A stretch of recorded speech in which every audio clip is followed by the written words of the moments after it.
Praise the lord. సర్వాధికారి అయిన యేసు ప్రభు వారి నామమున మీకు అందరికీ శుభములు. దేవుడు మరొక రోజును మనకు దయచేసినందుకు దేవునికి స్తోత్రం. ఈరోజు దేవుని మాట 29వ కీర్తన 2వ వచనం. యెహోవా నామమునకు చెందవలసిన ప్రభావమును ఆయనకు ఆరోపించుడి. ప్రతిష్ఠితములకు ఆభరణములను ధరించుకొని ఆయన ఎదుట సాగిలపడుడి.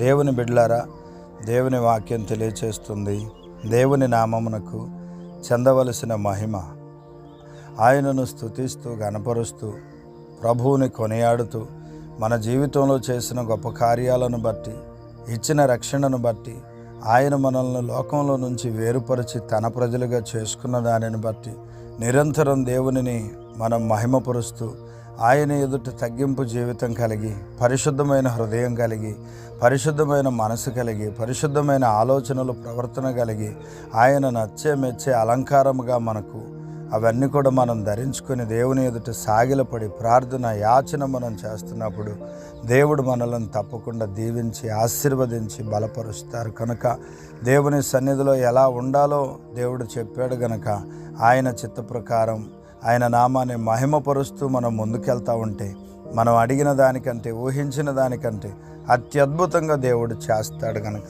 ఈరోజంతా దేవుని సన్నిధి మీకు, మీ కుటుంబాలకు తోడై నడిపించున్నట్లు ప్రార్థన చేసుకుందాం. ప్రేమ కలిగిన తండ్రి, స్తోత్రము నాయనా. ఈరోజు ఈ మాటలు వింటున్న ప్రియ సహోదరి సహోదరులను దీవించండి. వారి పనుల్లో, ప్రయాణాలలో, ప్రతి ప్రయత్నంలో మీరు తోడుగా ఉండి ఆశీర్వదించండి ప్రభువా.